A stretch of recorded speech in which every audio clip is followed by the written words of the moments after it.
হাই friend, আজি এখন নতুন ভিডিঅ' লৈ আহিছো। এইটো ভিডিঅ'ত আমি আলোচনা কৰিম আপোনাৰ হাতত থকা এণ্ড্ৰইড মোবাইলটোৰ ফেচবুক পেজ পেজৰ যদি আপুনি মোবাইল নাম্বাৰ চেঞ্জ কৰিব বিচাৰে তেনেহ'লে আপুনি মোবাইল নাম্বাৰটো কেনেকৈ চেঞ্জ কৰিব এই বিষয়ে এইটো ভিডিঅ'ত আমি আলোচনা কৰিম।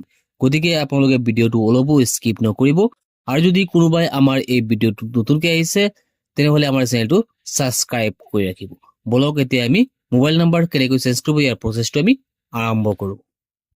প্ৰথমতে আপুনি আপোনাৰ হাতত থকা মোবাইলটোৰ ফেচবুকটো ওপেন কৰিব। ওপৰত আপুনি পাব থ্ৰী-ডট, এই থ্ৰী-ডট অপশ্যনটোত আপুনি ক্লিক কৰিব। ওপৰতে আপুনি পাব চিটিং এটা অপশ্যন আছে, এই চিটিং অপশ্যনটোত আপুনি অ'কে কৰিব। তাৰপিছত তলত আপুনি এটা অপশ্যন পাব চি মোৰ ইন একাউণ্ট চেণ্টাৰ, এই অপশ্যনটোত আপুনি অ'কে কৰিব লাগিব। চি মোৰ ইন একাউণ্ট চেণ্টাৰ এই অপশ্যনটোত আমি এতিয়া অ'কে কৰিম। এতিয়া আপুনি স্ক্ৰল ডাউন কৰি অলপ তললৈ আহিব, ইয়াত পাব পাৰ্চনেল ডিটেইলছ, এই অপশ্যনটোত আপুনি অ'কে কৰিব। পাৰ্চনেল ডিটেইল অপশ্যনটোত আপুনি এতিয়া অ'কে কৰিব। ইয়াত আপুনি চাব পাৰিব আপোনাৰ ফেচবুকত যিটো ইমেইল আৰু মোবাইল নাম্বাৰ লগ ইন হৈ আছে ইয়াত আপুনি চাব পাৰিব। এতিয়া আপুনি এই মোবাইল নম্বৰত আপুনি এতিয়া অ'কে কৰিব। পেজত যিটো আগতে নাম্বাৰ এড হৈ আছিলে সেইটো আপুনি ইয়াত চাব পাৰিব। আমি যিহেতু এতিয়া নতুন নাম্বাৰ এড কৰিম, এতিয়া আপুনি একেবাৰে তলত চাব এড নিউ কণ্টেক্ট, ইয়াত আপুনি অ'কে কৰিব লাগিব। এতিয়া আমি একেবাৰে তলত এড নিউ কণ্টেক্টত আমি এতিয়া অ'কে কৰিম। এতিয়া আপোনালোকে ইয়াত পাব দুটা option, add mobile number, add email. যদি আপুনি ইয়াত ইমেইলটো এড কৰিব বিচাৰে তেনেহ'লে আপুনি ইমেইলটো ইয়াত এড কৰিব পাৰিব।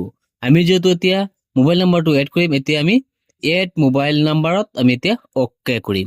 এতিয়া আপোনালোকে চাব পাৰিছে ইয়াত দিয়া আছে ইণ্টাৰ মোবাইল নাম্বাৰ। এতিয়া যিটো নম্বৰ ইয়াত এড কৰিব বিচাৰিছে আপোনাৰ ফেচবুক পেজৰ লগত সেই মোবাইল নাম্বাৰটো আপুনি ইয়াত বহুৱাই দিব। মোবাইল নাম্বাৰটো বহুৱাই দিয়াৰ পিছত আপোনাৰ যিটো পেজ হয় তলত সেই পেজটোত আপুনি এই কাগজটোত ৰাইট চিন কৰিব। ৰাইট চিন কৰাৰ পিছত আপুনি একেবাৰে তলত আহিব, ইয়াত পাব আপুনি নেক্সট অপশ্যন, এই নেক্সটত আপুনি এতিয়া অ'কে কৰিব লাগিব। নেক্সট অপশ্যনত অ'কে কৰাৰ লগে লগে আপোনাৰ পেজত আগতে যিটো মোবাইল নম্বৰ লগ ইন হৈ আছিলে সেই মোবাইল নম্বৰটোত এটা OTP আহিব। সেই OTPটো আপুনি হোৱাটছএপ বা মেছেজৰ সহায়ত আপুনি ল'ব পাৰিব। তাৰ পৰা আপুনি কপি কৰি ইয়াত ইণ্টাৰ অপশ্যনটোত আপুনি এই কোডটো বহুৱাই দিব লাগিব OTPটো। ইয়াত OTPটো বহুৱাই দি নেক্সট অপশ্যনত আপুনি অ'কে কৰিব লাগিব। আমি এতিয়া OTPটো ইয়াত বহুৱাই নেক্সট অপশ্যনত অ'কে কৰিম। এতিয়া আপুনি তলত ক্ল'জ অপশ্যন পাব, এই ক্ল'জ অপশ্যনত আপুনি অ'কে কৰিব। আপোনাৰ মোবাইল নাম্বাৰটো এয়া চাওক লগ ইন হৈ পৰিছে। যিটো নম্বৰ আপুনি এতিয়া লগ ইন কৰিব বিচাৰিছে সেই নম্বৰটো লগ ইন হৈ পৰিছে। এতিয়া যদি আপুনি বিচাৰে আগত যিটো নম্বৰ লগ ইন হৈ আছিলে সেই নম্বৰটো আপুনি ডিলিট কৰি দিব, সেইটো আপুনি এতিয়া ডিলিট কৰিব পাৰিব। তাৰ বাবে আপুনি এই আগৰ নম্বৰটোৰ ওপৰত আপুনি এবাৰ অ'কে কৰিব। অ'কে কৰাৰ পিছত ডিলিট অপশ্যন ওলাই আহিব, সেই ডিলিট অপশ্যনত আপুনি অ'কে কৰিব লাগিব। এতিয়া আপুনি এই ডিলিট নম্বৰত আপুনি এতিয়া অ'কে কৰিব। তাৰপিছত আহিব ফৰ ইউৰ চিকিউৰিটি প্লিজ ৰি এণ্টাৰ ইউৰ পাছৱাৰ্ড টু কণ্টিনিউ। আপোনাৰ পেজত যিটো আগতে পাছৱাৰ্ড আছিলে সেই পাছৱাৰ্ডটো আপুনি ইয়াত বহুৱাব লাগিব।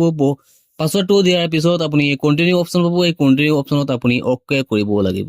এই কণ্টিনিউ অপশ্যনত অ'কে কৰাৰ লগে লগে আপোনাৰ ফেচবুকত যিটো আগৰ মোবাইল নম্বৰটো লগ ইন হৈ আছিলে সেই নম্বৰটো এতিয়া ডিলিট হৈ পৰিছে। এনেকৈ আমি অতি সহজতে ফেচবুক পেজৰ মোবাইল নম্বৰ আমি চেঞ্জ কৰিব পাৰিম। আজিৰ ভিডিঅ'টো এইখিনি আছিলে, লগ হ'ব নেক্সট ভিডিঅ'ত।